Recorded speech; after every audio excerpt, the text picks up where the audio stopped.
जैसा कि आप लोगों को मालूम है कि पीडीए समाज से ताल्लुक रखने वाले एक चौहान समाज के उभरते हुए चेहरा गोरखपुर के निवासी पूर्व पार्षद स्वर्गीय राजकुमार चौहान जी की हत्या विगत दिनों कर दी गई। आज जिस प्रकार से पीडीए समाज के ऊपर, चाहे वो किसी भी दल में हो, चाहे वो भाजपा में हो, सपा में हो, कांग्रेस में हो, बसपा में हो, चाहे उलेमा काउंसिल में हो, चाहे किसी दल में हो, कांग्रेस में, अगर पीडीए समाज का कोई युवा चेहरा, कोई क्रांतिकारी चेहरा अगर समाज की बातों को समाज में उठाने का काम करता है, उन्हें न्याय दिलाने का काम करता है, समाज के लिए लड़ता है, ऐसे लोगों को असामाजिक तत्व, समाजवादी तत्व समाप्त करने का काम करते हैं। आज राजकुमार चौहान हम लोगों के बीच बेशक नहीं है, लेकिन जिस प्रकार से पूरे देश में आज राजकुमार चौहान जी को लेकर पीडीए समाज में आक्रोश है, उसी आक्रोश के तहत आज मैं अपने जिला पंचायत क्षेत्र हाफिजपुर के सेक्टरवा गांव में आपके बीच इसलिए आया हूं कि आज मैं इस पूरी घटना की निंदा करता हूं और सरकार से मांग करता हूं कि जो भी दोषी हो, चाहे वो किसी जात बिरादरी धर्म का हो, हमें उससे मतलब नहीं है। हमारे पीडीए समाज ने, पीडीए का मतलब पिछड़ा दलित अल्पसंख्यक के एक होनहार नेता को हमने खोया है और उस नेता के परिवार को एक सरकारी नौकरी और कम से कम 5 करोड़ रुपए की हम मांग करते हैं। और साथ ही उसके पीछे जो दोषी हैं, जो हत्या किए हैं, उनको आपने गिरफ्तार किया, लेकिन हत्या के पीछे जो असली साजिश है, राजनीतिक साजिश है, यह इस आदमी का राजनीतिक वर्चस्व बढ़ रहा था। क्या चमार, क्या लोहार, क्या गड़ेरिया, क्या मुसहर, क्या अहिर, सबके बीच यह आदमी दिन प्रतिदिन लोकप्रिय हो रहा है, जिसकी वजह से इनकी हत्या कराई गई।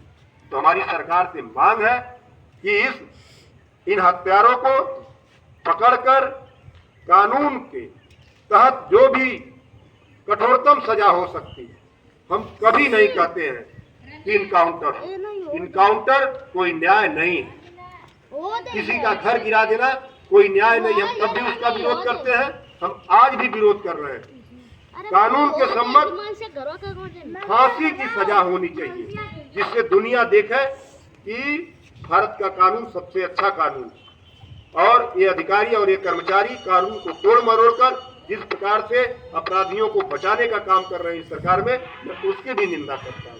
इसी कड़ी में मैं चाहूंगा कि हम लोगों के बड़े भाई वीरांचल चौहान जी हम लोगों के बीच आवें और श्रद्धा सुमन अर्पित करते हुए अपने मुखार बिंदु से शोक सभा को आगे बढ़ाएं। धन्यवाद महाप्रधान जी।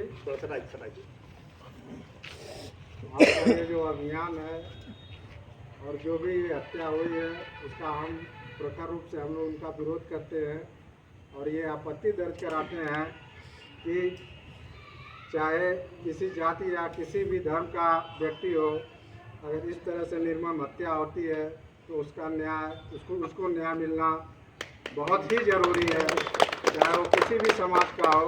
मैं सरकार से इस मांग में जो भी न्याय के लिए होगा, जो भी तथ्य होगा, उसको हम बखूबी हम लोग उसमें सहयोग करेंगे। धन्यवाद। बहुत बहुत धन्यवाद वीरांचल भैया। अब मैं चाहूँगा कि हम लोगों के बीच हम लोगों के छोटे भाई और काफ़ी ऊर्जावान साथी जयकी चौहान जी हैं, आप भी 2 शब्द बोलें, श्रद्धा सुमन अर्पित कर दीजिए। चलिए, भावना होती है डॉक्टर साहब से, हम चाहेंगे, डॉक्टर साहब से चाहेंगे कि आप भी 2 शब्द बोलें, श्रद्धा सुमन।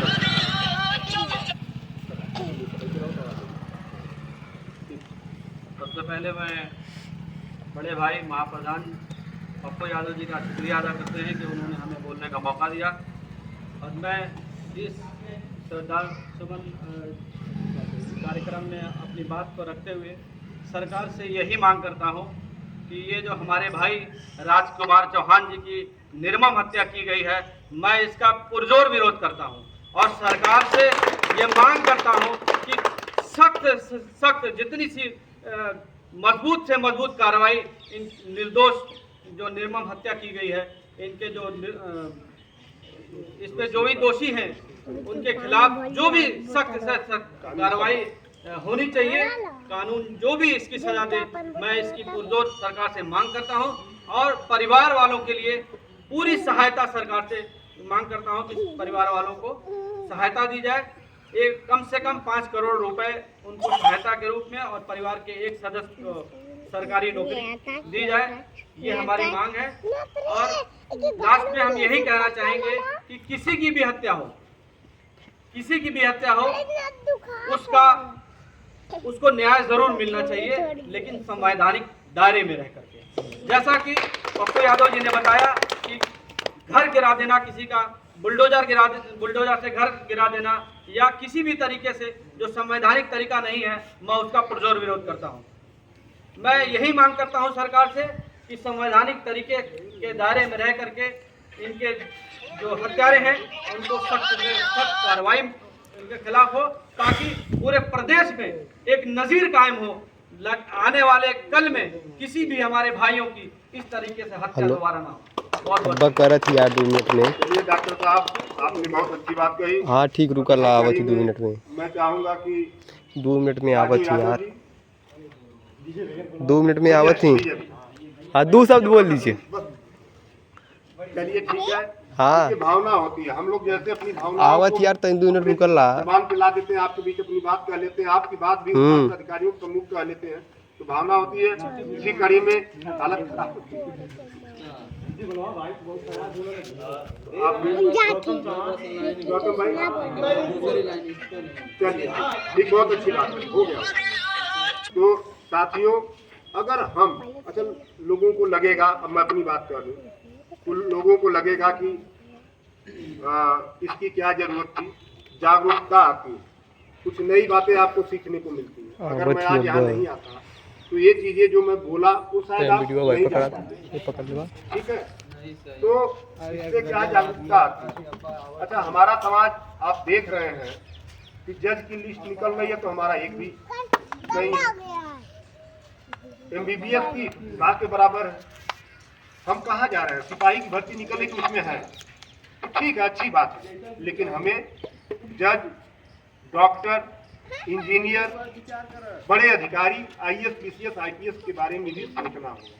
तो ये सब चीज़ें होती हैं, बाहर की चीज़ें तो अपनी जगह है। बहुत एक बार पुनः मैं राजकुमार चौहान जी को अपनी तरफ से श्रद्धा का सुमन अर्पित करते हुए अपनी बातों को समाप्त करता हूँ। बहुत बहुत धन्यवाद।